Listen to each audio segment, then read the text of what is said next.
અમદાવાદથી લંડન જતી ફ્લાઇટ દુર્ઘટનામાં યાત્રીઓના કરુણ મોતને લઈને શ્રેયસ વિદ્યાલયના વિદ્યાર્થીઓ અને વાલીઓએ મૃત આત્માઓની શાંતિ માટે શ્રદ્ધાંજલિ અર્પી હતી।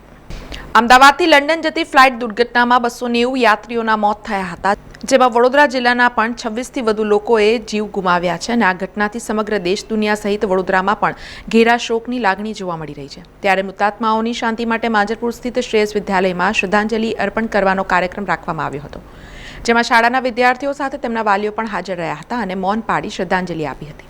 એટલું જ નહીં, ઇજાગ્રસ્ત યાત્રી તેમજ મેડિકલ કોલેજના વિદ્યાર્થીઓ વહેલી તકે સ્વસ્થ થાય તેવી પ્રાર્થના કરી હતી। We all are gathered here to pray for those people who lost their life. God may give strength to their families in this difficult time.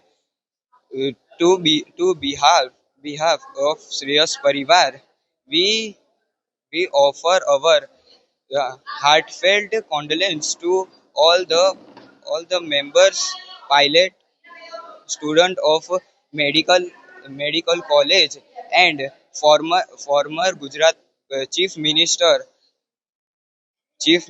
Vijay Rupani sir।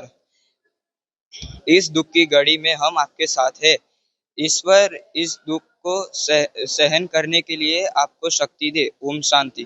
જે મુસાફરો મૃત્યુ પામ્યા છે તેના માટે વાલી મિત્રો દ્વારા અને માસૂમ નાના અમારા ભૂલકાઓ દ્વારા તેમને શ્રદ્ધાંજલિ અર્પણ કરવામાં આવી છે।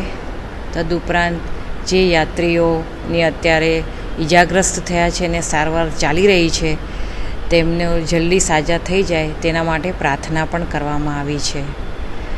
ત્યાં આગળ જે ડૉક્ટરો મેસમાં જમવા માટે આવેલા અને તેઓને પણ અચાનક મૃત્યુ થયું છે તેમને પણ અમે શ્રદ્ધાંજલિ અર્પણ કરી હતી।